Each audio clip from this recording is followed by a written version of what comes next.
माँ लक्ष्मी तो चली गई राजा बलि के यहाँ से। तत्पश्चात राजा बलि समय आने पर उनको पुनः दैत्य रूप में उन्होंने अपने आप को स्वीकार किया। उन्होंने तो समझ ही लिया था कि कहाँ कहाँ मैया आके स्थिर हो सकती है। तो बड़ी क्या सुंदर कथा है। वो सीधे अपने गुरु शुक्राचार्य जी के पास पहुँचे। उन्होंने कहा, गुरुदेव आप बनो आचार्य और मैं बनूं जजमान, यज्ञ करा दो। गुरु शुक्राचार्य जी ने बहुत यज्ञ कराए, इतने यज्ञ कराए कि दैत्यों की ताकत बढ़ने लगी। और दैत्यों की ताकत बढ़ने लगी, देवता पलायित होने लगे। देवता पलायित हुए, भागे, माँ की शरण में गए। तब माता ने एक व्रत किया और उस व्रत के माध्यम से उसने ईश्वर को प्रकट कर दिया, जिनका नाम हुआ भगवान वामन। भगवान वामन उस यज्ञ में पहुँचे और उस ब्राह्मण के चरण धोए। अभी तो आपने सुना है, जहाँ ब्राह्मण का आदर है वहाँ लक्ष्मी आती है। जहाँ यज्ञ का आदर है वहाँ लक्ष्मी आती है। इतने ब्राह्मणों को गोदान किया। प्रसंग में लिखा है, धरती का एक राजा बलि हुआ है जिसने 1000 बार 10 करोड़ गायों का संकल्प किया। इससे पहले कोई नहीं कर पाया, शायद बाद में भी कोई कर पाए। भगवान व्यास लिखे हैं इसे। महाभारत के शांति पर्व में ये बात कही है जो मैं आपको बता रहा हूँ। 5वां खंड है महाभारत का शांति पर्व। उसमें भगवान वेद व्यास ने ये चर्चा की है। 10 करोड़ गाय 1000 बार राजा बलि ने संकल्प किया, दिया। और उसका परिणाम आप जानते हैं, माँ लक्ष्मी बहन बन करके आई थी राजा बलि की। भैया तेरे द्वार बहना बड़ी दूर से आई। और अकेली लक्ष्मी नहीं, उसने तो लक्ष्मी माँ के मुंह से सुन लिया था ना कि इसका आदर करोगे तो जगह को मैं छोड़ करके कभी जाऊंगी ही नहीं। तो उसने यज्ञ भी किया, उसने गौदान भी किया। और आनंद की बात यह थी कि उसने ब्राह्मण के चरण धोए। परमात्मा वामन बन करके आए, यानी ब्राह्मण बन करके आए थे। उसने चरण धोए, चरणोदक लिया और अपने पूरी जगह हर स्थान पर ब्राह्मण चरण के जल का उसने छिड़काव किया। उसका परिणाम यह था कि भगवान चौकीदारी करते हैं राजा बलि के दरबार की। माँ लक्ष्मी चल करके आई थी, बलि राजा को उसने अपना भाई बना दिया। लक्ष्मी माँ बहुत रोई थी। बलि को बड़े बड़े आशीर्वाद मिले। येन बद्धो बलि राजा दानवेंद्रो महाबला तेर तामन बदनामी रक्षे माँ चल। जिस समय हाथ में रक्षा सूत्र बांधा जाता है, राजा बलि का नाम लिया जाता है। बलि का नाम बलिदान के साथ में जुड़ गया। दानी तो बहुत हुए, लेकिन बलि का नाम बहुत आगे पहुंचा। बलि का दान बलिदान में सबसे बड़ा दानी बलि को इसलिए क्योंकि इसके द्वारा, देखो एक भूमि की बात कही थी ना, जो धरती का दान करता है। लक्ष्मी मैया ने कहा मैं वहाँ आ जाती हूँ। तो पदान त्रीण दैत्येंद्र सम्मितानि पदा मम। जब भगवान ने 3 पग धरती मांगी थी तो राजा बलि ने धरती का दान किया। माँ लक्ष्मी के आगमन का एक कारण यह भी था। ब्राह्मण के चरण धोए, लक्ष्मी का आने का एक कारण यह भी था। और यजन किया, अग्निदेव को प्रसन्न किया, भगवान के आने का एक कारण यह भी था। और 1000 बार 10 करोड़ गायों का दान किया, लक्ष्मी के आने का एक कारण ये भी था। ये सब बातें, कथाएं हमारे और आपके लिए कही जा रही हैं। मैंने आपको ज़्यादातर से चिरंजीवी 7 की कथा में वही कथाएं ज़्यादा सुनाई हैं जो मैंने 30 वर्ष में जिन कथाओं को पढ़ा जरूर है, लेकिन आपके बीच में वो मैं बोला नहीं। और ये मेरा कुछ एक नियम सा समझ लीजिए, ये चैप्टर की कथा होती है, मुझे उसी के ऊपर ही बोलने का ज़्यादा स्वभाव समझ लो, अच्छा लगता है। तभी जो बैनर पर लिखा हुआ है वही बोलें तो ज़्यादा ठीक है। चिरंजीवी की कथा चल रही है और वही भागवत राम कथा कहें तो आपको सुनने में आनंद नहीं आएगा, मुझे सुनाने में आनंद नहीं आएगा। इसलिए मैंने भागवत का कोई चैप्टर आपको सुनाया नहीं। कथा बलि राजा की भागवत में भी तो है। यदि मैं वो कथा आपको सुनाता तो ये कथा पे चिरंजीवियों की कथा नहीं लगती, फिर तो वही भागवत का पृष्ठ लगता, भागवत का ही अध्याय लगता। इसलिए हमने आपके बीच में उस कथा को सुनाया है जिसमें 7 चिरंजीवों में से एक चिरंजीव है वो राजा बलि, जिसकी गरिमा बढ़ती है, जिसकी महिमा बढ़ती है। उसकी आंख में आंसू आ गए थे, भगवान के सन्मुख रो पड़ा था। भगवान से उसने मांगा नहीं, भगवान ने अपने आप दे दिया। परमात्मा ने कहा था वर्ष में 12 महीने होते हैं, 9 महीने में पूरी सृष्टि को देखूंगा, 8 महीने में पूरी सृष्टि को देखूंगा और 4 महीने में मैं अपनी दृष्टि से तुझे देखूंगा।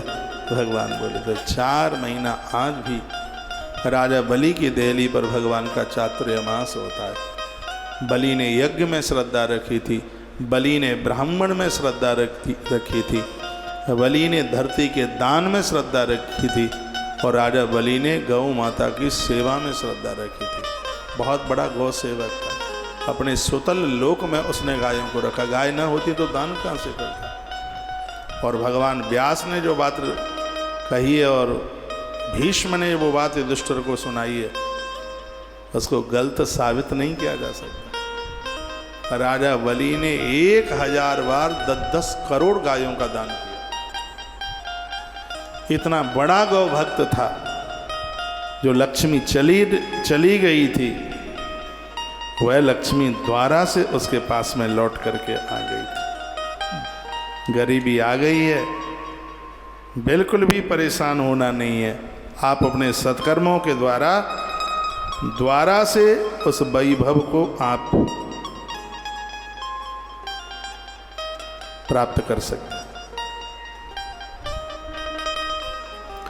जो मैंने 10 करोड़ गायों के दान की बात कही है, महाभारत शांति पर्व में भी मोक्ष पर्व है, उसका अध्याय है 23वां और श्लोक श्लोक संख्या है 23। अध्याय भी 23 और श्लोक नंबर भी 23, जिसमें राजा बलि के 1000 बार 10 करोड़ गायों के दान करने की बात कही। इतना बड़ा दानी, दानियों की लिस्ट में उसका नाम सर्वोपरि चला गया। बलि बहुत बड़ा दानी था और आखिर में देवताओं ने उसे 7 चिरंजीवों में जगह दे दी।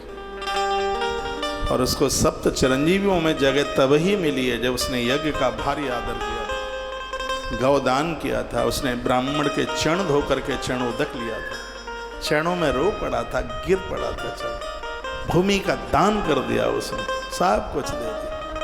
और जिसने जीवन में दिया है उसको इस प्रकृति ने बहुत कुछ वापस कई गुना करके लौटाया। हमेशा से ऐसी विदा रही है, ऐसा आनंद रहा है। रो पड़ा, कहा भगवान हम तो आपके शरण में आए हुए हैं, आपने कृपा कर दी है, बस भूलिए मत। और भगवान ने उसको अपना रिश्तेदार बना लिया, संबंधी बना लिया। तो ये तो आप जानते ही हैं कि पत्नी का भाई कौन लगता है, कौन लगता है। अपनों से भी पत्नी का भाई बड़ा प्यारा लगता है। पत्नी का भाई वो तो आप समझ ही रहे हैं कौन लगता है, मुझे बताने की व्याख्या करने की जरूरत ही क्या है। भगवान ने उसको अपना रिश्तेदार बनाया, वहाँ उसको अपना बना लिया। कोई श्रीमान जी पेड़ के नीचे पड़े रहते थे, महात्मा बन गए थे और उन्होंने जानकी को अपनी बहन बना लिया। वो करते धरते तो थे नहीं, आराम से पड़े रहते हैं, खाने को मिल ही जाता। तो एक किसी व्यक्ति ने कहा तुम कुछ करते धरते नहीं हो, पड़े रहते हो, तुम्हारी फिक्र कौन करेगा। वो कहता है कि हम तो राम जी के छोटे साले हैं, फिक्र वो करेंगे अपने आप, हमें काहे की चिंता है। जानकी जिसकी जीजी है तो उसके भाई को काहे की चिंता है। तो आज राजा बलि को भगवान ने स्वीकार कर लिया, अपना बना लिया और ये वचन दे दिया कि मैं 4 महीने तुम्हारे दरवाजे पर रहूँगा। देवराज इंद्र के सहित सभी देवता, 7 ऋषि भी वहाँ चल करके आ गए, सबने उसका महाभिषेक किया और ये घोषणा कर दी कि हम राजा बलि को, ये बहुत बड़ा गौभक्त है इसलिए राजा बलि को चिरंजीवियों में स्थान देते हैं। तब राजा बलि का स्थान 7 चिरंजीवियों में उसका स्थान आ गया। और कहा जाता है अश्वस्थामा बलिर्व्यासो हनुमांश विभीषण कृपा परशुरामस्य सप्तेता चिरजीवन। गौ भक्त था, बहुत बड़ा गौ। मैं आप सबको भी निवेदन करना चाहूँगा, कहना चाहूँगा, एक कथा मैं बहुत बार सुना चुका हूँ 3 महीने में। वो कथा ये है कि वो अर्जुन का रथ कृष्ण ने हाँका। इस बात को भी कभी भूलना मत। जितने भी मुझे गौ भक्त सुन पा रहे हैं उसके सारथी बने। युद्ध का पूरा होने के बाद कृष्ण ने कहा, पार्थ कभी तुमने सोचा था कि मैंने तुम्हारा रथ क्यों हाँका? कभी तुमने विचार किया कि मैं तुम्हारा सारथी क्यों बना? अर्जुन ने कहा, केशव आप ही सुना दीजिए। तो भगवान कहते हैं, एक दिन तुम यज्ञ कर रहे थे, कोई ब्राह्मण रोता हुआ तुम्हारे पास आया, कहने लगा, हे पार्थ मलक्षों ने मेरी गाय घेर ली हैं, कैसे भी मेरी गायों को बचा लीजिए। यज्ञ से तुम खड़े हुए, तुमने गांडीव उठाया, उस ब्राह्मण की 10,000 गायों की तुमने रक्षा की। मैं तो तुम्हारा ऋणी हो गया, कर्जदार हो गया। हे पार्थ मैं बताना चाहता हूँ, जो गाय का रक्षक है मैं उसका नौकर बन जाता हूँ, मैं उसका चाकर बन जाता हूँ, मैं कभी भी उसे छोड़ करके नहीं जाता। ये भगवान कृष्ण के शब्द। नहीं तो योग्यता में कोई दुष्टर कम नहीं थे, वो अर्जुन के ही सारथी क्यों बने? अर्जुन बहुत बड़े गौभक्त थे। अर्जुन जैसे युधिष्ठिर ब्राह्मणों को भोजन करा के भोजन करते हैं, अर्जुन गौ माता को चंदिया दे के भोजन करते हैं। ये संस्कार माता कुंती ने दे रखे थे। वो सबसे पहले गाय को ग्रास देते हैं गौ माता को, उसके बाद भोजन करते हैं। गौ माता के परम सेवक थे पार्थ अर्जुन। और भगवान ने कहते हैं, तुम्हारे इसी गुण के ऊपर प्रसन्न होकर के मैंने तुम्हारा रथ हाँका, मैं तुम्हारे रथ में बैठा। ये कथाएं कहानी किससे नहीं बन जाएं, इस कथा को अपने जीवन में उतारें। भूमि जल अग्नि ब्राह्मण और गाय, जहाँ इन 5 का आदर है, 5 का सम्मान है, माँ लक्ष्मी कहती है मैं खुद और अपने पति नारायण को लेकर के वहाँ स्थापित हो जाती हूँ। वो जगह को फिर हम दोनों छोड़ के नहीं जाते। ये घटनाएं राजा बलि के जीवन में घटी हैं और हमें प्रेरणा मिल रही है। इन सब को सुन करके हम अपने जीवन को बदल दें, ऐसी ज़िंदगी हम जिएं जिस जीवन को जीने में आनंद मिले। आप हमारी इतनी बात मानते हैं तो इतनी भी मान लीजिए, एक दिया सुबह शाम जलाते रहिए, एक रोटी गौ माता के लिए निकालते रहिए। इतना तो आप मान ही सकते हैं। प्रातः जागो तो जागते समय अपना मत्था धरती माता को रख दो, प्रणाम करते समय मस्तक टेक दो धरती माता को, धरती माता को प्रणाम करो। आप देखिए घर में वैभव होगा, आनंद ही आनंद होगा, किसी भी चीज़ की कोई कमी नहीं रहेगी।